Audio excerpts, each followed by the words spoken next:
그 당시에 이 출국할 때 뭐 변장하고 막 그러면서 빠져나가려는 이런 모습들 언론에 다 생중계도 되고 많이들 보셨을 것 같은데, 만약에 진짜 그때 출국 금지가 안 되고 그냥 나갔다 그러면 이 뭐 조사 재수사도 난항에 빠지는 거고, 과거사에 대한 국민적 의혹 해소도 안 되는 거고, 여러 가지 그렇죠. 프로세스가 엉클어지는 거였죠. 자, 근데 그 부분은 이제 조금 이따 네. 제가 또 얘기를 하겠습니다만은, 자, 그 당시 상황은 진짜 긴박했어요. 네. 자, 그날 공항 이제 비행기 시간이 3월 23일 날 새벽, 그러니까 자정 00시 20분이에요. 아. 출발 시각이. 예. 응? 근데 자, 긴급 출국 금지 요청서를 팩스로 넣은 게 이경 검사가 네. 자, 공항에 출입국 사무소에 00시 05분. 아. 그러면 15분 전이죠. 그렇네요. 15분 전에 비행기 뜨기 전에 막은 거예요. 아이고. 근데 이걸 그럼 그 직원들은 언제 포착을 했냐? 네. 그날 밤 10시 58분이에요. 출입국 그 직원들. 직원들이 아. 이걸 발견하고 이제 긴급하게 위에 이제 보고를 하고, 그 차기원 아까 이거 얘기했죠. 네, 차규군. 차규군. 네. 차규군. 예, 네. 이 사람한테 이제 해서 이 사람이 약간 이제 막 그런 조치를 막 했던 거죠. 그래서 사실은 매우 아주 뭐 영화의 한 장면 같은 사건이었고. 맞아요. 자, 그런데 이제 문제는 재미있는 것이 정작 김학의 이 본인은 네. 재판에서 어떻게 됐습니까? 뭐 이게 공소시효 지나서 안 된 거 아닙니까? 결국에는. 자, 가장 중요한 건 역시 공소시효였죠. 네. 예, 그래서 재판에서는 대법원까지 가서 이 사건과 별개로 불법 출금 사건과 별개로 원래 이제 원 분류 사건에서 사건. 김학의 전 차관은 네. 무죄를 받았습니다. 완벽하게. 아. 이것도 또 저희가 어째 그럴 수가 있느냐? 어떻게 그럴 수가 있을까요? 그런데 원래 또 법이라는 게 또 우리 어떻게 보면 일반인의 어떤 그런 상식과 안 맞는 때가 있잖아요. 네. 법논리. 자, 법논리로는 법논리로. 완전히 무죄를 받았는데, 이건 역시 지금 진행자께서 말씀하셨다시피 네. 가장 중요한 거는 이 공소시효. 자, 아까도 얘기했지만 그렇게 시간을 끌다 보니까 일단 이 성접대인지 성폭력인지 이 부분 일단 제대로 수사도 안 되고 나중에는 그 이제 기소도 안 되고 이러다 보니까 나중에는 이제 이걸 뇌물로 이제 기소를 해요. 네. 이거 하고 뭐 또 다른 걸 찾아내요. 왜냐하면 이걸 이제 약하다고 보니까 다른 뭐 돈 받은 거 이런 거 막 찾아내가지고 갖다 붙여요. 그랬죠. 그래서 뭐 5,100만 원인가 뭐 있어요. 네, 그 네. 중에서 이제 4,300만 원이 유죄로 뭐 인정되고 이랬는데 2심까지는 2심에서. 근데 정작 중요한 그 동영상과 관련된 여성들과 관련된 이거를 뭐 이게 일종의 접대라고 하면 이제 뇌물로도 볼 수 있는 건데 어떤 그 대가성이 있다면 네. 인정이 안 된 거예요. 아하. 대가성 이런 부분들이. 이게 사실 온 국민이 알고 법원에서 사실상 인정한 거 아닙니까? 그 동일인이라는 것은 그거는 인정을 인정한 거죠. 됐죠. 자, 인정을 하면서도 네. 그게 범죄가 될 수 있는 증거가 없다. 부족하다. 그다음에 네. 공소시효가 지났다 또. 네. 이렇게 해서 자, 2심에서 어쨌든 그 이제 다른 걸로 돈 받은 게 일부 유죄가 인정이 됐는데 이것조차도 대법원에서는 무죄 이제 파기환송을 하고 예. 바로 지난해 8월에 완벽하게 대법원에서 무죄가 확정이 됐습니다. 그래서 네. 사실은 이 불법 출금 사건과 별개로 김학의 전 차관 사건은 그거대로 어쨌든 법적으로는 또 무죄를 받았다는 건 저희가 어쨌든 그건 또 알고 있어야 돼요. 네. 그거는 짚을 수밖에 없는 거고요. 예. 참, 그러니까 제대로 수사가 됐다면 정말 지금 뭐 이재명 대표를 수사하는 것처럼 뭐 비교를 하자면 그렇게 열심히 검찰이 수사했다면 예. 과연 이런 결과 나왔었을 거냐, 여기에 대해서는 국민들이 다 같이 비판하는 부분이고, 그런데 오히려 꼬리가 몸통을 흔들듯이 그 사안보다 지금 이 불법 출금 이 사안이 어떻게 보면 국민들 머릿속에 더 남아 있는 것이, 언론도 많이 집중적으로 보도를 했고 검찰에서도 이게 마치 큰 죄가 되는 양 계속해서 수사를 해왔단 말이죠. 뭐 지금 또 항소한 걸로 제가 알고 있는데 어떻습니까? 그렇죠. 이 부분은 사실은 이제 나중에 이제 검찰과 문재인 정부가 이제 대립각을 세우게 되면서 문재인 정부 검찰의 하나의 대표적인 오류 비슷하게 말하자면 청와대에서 개입해서 네. 이 유죄가 나올 수 없는 사건을 무리하게 진상조사단까지 뭐 꾸며가지고 이렇게 해서 결국은 무죄가 나왔지 않냐, 이렇게 이제 네. 문재인 정부를 공격하는. 그다음에 검찰이 어떻게 보면 검찰이 옳았다 네. 이런 논리로 이 사건이 그렇게 활용이 됐고요. 네. 주요 언론들이 또 거기에 아까 말씀하신 것처럼 어떤 균형 잡힌 그런 보도를 하지를 않고 뭐 알다시피 어떤 그 검찰의 어떤 그런 논리에 우리 언론들이 많이 따라가잖아요. 네. 왜냐하면 일방적으로 받는 관계다 보니까. 그런 경우 그다음에 많죠.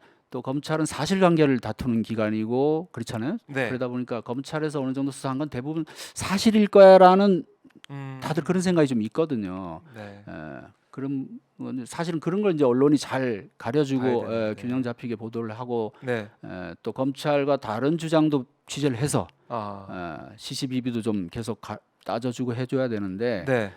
그런 과정들이 없이 일단 불법 출금 그것만 너무 그렇게 부각을 하다 보니까 오늘날 지금 상당히 뭐 허무한 지금 이상한 아니 이게 뭐야? 그렇습니다. 법원은 다 무죄로 인정하네 이것도 아하. 그렇게 다들 막 그 엄청나게 잘못을 한 것처럼 얘기하다가 그죠? 그리고 당사자들도 황당할 거예요.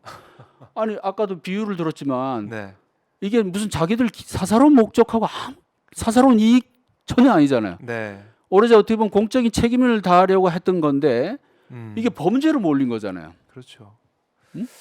그러니까 아까 말씀하셨다시피 법치주의 국가에서 그러면 그 어떤 법 절차 위반, 네.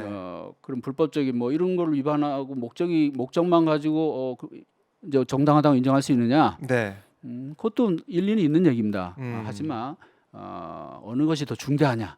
이런 걸 음. 따지는 거고 그다음에 법원은 아까도 드린 것처럼 비록 일부의 어떤 그런 위법 사항이 있어도 네. 전체적으로 봐서는 불법이 아니고 정당하고 그럴 만한 이유가 있었다. 네. 그래요. 이 오늘 김학의 불법 출금 무죄. 그러니까 이게 중요한 어떻게 보면 포인트가 있기 때문에 저희가 하나하나 짚어봤는데 혹시 못다 하신 말씀 있어요? 전 마지막으로 그 네. 얘기 좀 드리고 싶은데 예, 예. 이 법과 정의라는 측면에서 자 이게 지금 많은 언론이 그렇고 또 그 당시 사건에도 보면 또 심지어 일부 인권 변호사들 뭐 이런 사람들은 김학의 인권을 무척 강조했어요.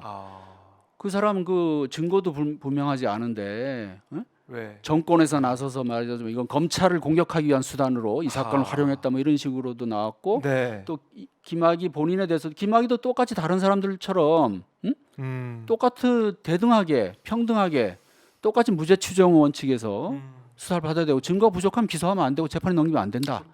그죠? 예. 그런 논리도 나올까 했는데 원론적으로 맞는 말입니다. 하지만 이번 재판부의 어떤 그 논리를 가만히 보면 네. 그 법 철학자들이 말하는 것과 일맥상통하는 부분이 있어서 제가 좀 살펴를 봤는데 네. 자 법은 이게 있죠. 법은 법 자체가 목적이 되면 안 되고 법은 정의의 실현 수단일 뿐이라는 거죠. 어떻게 보면 정의가 더 중요하다. 정의가 더 법보다. 중요하다. 응? 법을 지켜야 되지만 네. 그렇다고 법 자체가 목적인 것은 아니다. 법이 궁극적인 어떤 우리의 이념은 아니다. 법은 아하. 수단인 거죠. 응? 정의의 실현. 정의. 예. 그래서 이 재판부는 이번에 어떻게 보면 뭐 제가 굳이 해석을 하자면 법보다 정의가 더 중요하다고 말하는 거고 이것이 이제 예전에 뭐 한비자 같이 우리 법 철학 동양의 법가 사상의 대표적인 한비자 뭐 법을 엄청 강조한 사람으로 알고 있잖아요. 맞아요. 엄격하게. 뭐 엄청 무서운 사람. 그렇죠. 다 법으로 다스려야 돼. 자, 근데 그 주장도 사실 이면에 보면 네. 이 법이라는 게 만인에게 평등한 법을 전제로 한 거예요. 응? 근데 일부 특권층한테 네. 관대한 법이라면 이 법이 우리가 그렇게 따라야 될 법일까요? 그 아니잖아요. 그렇죠. 잘못된 그죠? 거죠. 그러니까 그 당시에 법가 사상가들도 이것을 이제 어떤 지배 계급 또는 특권 계급 이런 사람들을 견제하고 어떤 계급 질서 사실 현대에도 계급 질서가 있어요. 과거처럼 노골적으로 신분이 정해진 계급 질서는 없지만 네. 돈에 의한 계급 질서, 권력에 의한 질서, 이 계급 이게 다 남아 있습니다. 네. 이런 것들을 이제 허물려고 하는, 깨트리려고 하는 이런 차원에서 법가를 주장했다는 것이고, 그래서 네. 법치가 말은 좋지만 이것이 특권과 차별을 합리화하는 도구로 쓰인다면 그런 법치는 그냥 휴지통에 처박아라. 네? 자, 우리 지금 윤석열 정부에서 여러 가지 유념해야 될 사항이 있죠. 이런 부분 관련해서. 네. 자, 서양을 한번 잠깐만 요것만 마저 제가 끝낼게요. 네. 서양으로 넘어가면 이제 장자크 루소 너무나 유명한 루소 사회계약론에서 법은 언제나 가진 자들에게 유익하고 못 가진 자들에게는 해롭다 했습니다.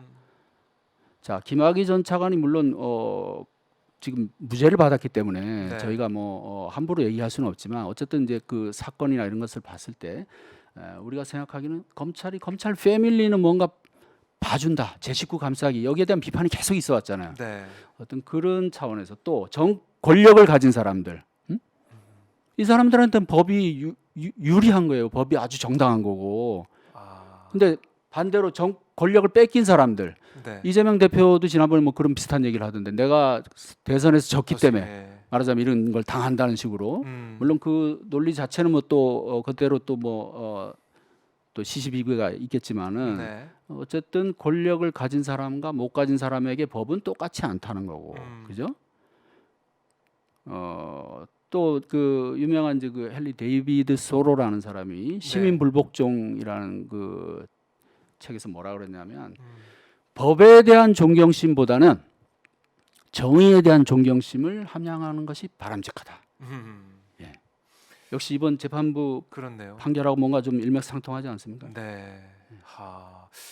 우리가 좀 마음에 가슴에 새겨야 될 그런 말씀들인데 그 윤석열 정부 말씀하셨으니까 특히 이제 김건희 여사 수사 관련해서는 서면 조사도 했다는 거 아니겠습니까? 그럼 뭐 했다는데 한동훈 장관 뭐 어떤 얘기로는? 근거도 없고 정확하게 얘기를 안 해주고 왜냐하면 그런 국민적인 관심사인데 네. 언제 했다는 건지 음흠. 서면 조사를 했다면 누가 언제 네. 또 뭐 분량은 얼마나 되는지 내용은 뭔지 이 그냥 평범한 국민이 아니잖아요. 아, 그렇죠. 공소장을 통해서 웬만한 중요한 사람들 그 다 내용은 공소장으로 통해서 언론에 공개가 네. 되잖아요. 네. 뭐 국회도 물론 보고가 되고. 그렇습니다. 근데 대통령 부인과 관련된 사항인데 우리 국민들은 전혀 그 내용을 알 수 수 없고. 없다는 부분. 어, 그냥 우리가 그랬으면 그런 줄 알아라. 뭐 이거잖아요. 그렇네요. 예. 그리고 이제 그랬으면 조사했으면 거기에는 결과가 있어야 되는데. 그러니까 아니 차라리 그걸 공개를 해줬으면 좋겠어요. 그래서 네. 서면 조사를 뭘 질문했고 답변은 뭐였는데 우리가 이렇게 판단해 보니까 이런 부분에서 뭐 그 몇 가지 논리 있잖아요. 이번에도 뭐 대통령실에서 해명하고 뭐 얘기했던 반박하고. 것들. 그래서 뭐 그런저런 해서 기소 사유가 안 된다고 판단했다. 네. 그럼 이제 그걸 가지고 다시 이제 또 뭐 논쟁이 있을 수 있겠죠. 근데 그거 자체를 지금 뭐 그냥 공개도 안 하고 그다음에 그 이제 관련된 사람들 네. 뭐 비슷한 처지에 있는 사람들이 뭐 기소도 되고 한 상황에서 그냥 이제 일종의 성역처럼 이렇게 남겨지니까 국민 입장에서는 많은 국민들로서는 그러지 않겠어요? 이거는 뭐 좀 법이 다르게 적용되는 건가 이런 의문을 품을 수 있겠죠. 그러니까 그런 것들이 해소가 되지 않는 상황에서 지금 법보다 정의가 더 중요하다. 지금 그러니까 이번 재판부 그 있잖아요. 네. 제가 누군지는 모르겠어요. 이름도 안 알아봤는데 네. 상당히 이례적이고 아하. 물론 2심에서 또 어떻게 될지 모르겠어요. 될지 왜냐하면 모르겠다. 보통 1심, 2심이 또 이렇게 엇갈린 경우들이 있기 때문에. 네. 근데 1심 재판부가 저는 우리가 흔히 얘기하는 그 뭐 법기술자 그걸 좀 또 약간 비판적으로 얘기하면 뭐 법비라고도 하잖아요. 네. 어떤 그런 법만 가지고 얘기하는 사람들이 아니고 법논리 이것이 아니고 나름 어떤 사회 정의 또 국민의 법 감정 네. 보편적인 상식 아. 특히 아까도 얘기했지만 어떤 그 정의에 대한 그런 어떤 뭐 개념이랄까 어떤 그 판단 네. 이런 것들이 상당히 돋보이는 판결이 아닌가 그렇게 생각합니다. 알겠습니다. 우리한테 시사점을 주는 그런 판결 또 거기에 담겨 있는 의미 조성식 작가와 자세하게 풀어봤습니다. 자, 말씀 잘 들었고요. 네, 조성식의 어퍼컷. 아유 오늘 뭐 조금만 하려는데 또 많이 얘기한 것 같아요. 아유 너무 좋은 내용이었습니다. 역시 믿고 보는 조성식 작가의 아니 진행자께서 또 네. 이렇게 적절히 질문을 잘 해주시니까 저도 아이고, 말이 또 잘 이렇게. 나온 것 같아요. 아유 별 말씀을요. 예, 오늘도 말씀 너무나 잘 들었고요. 네. 앞으로도 활동 저희가 지켜보도록 하겠습니다. 네. 네, 고맙습니다. 네, 감사합니다.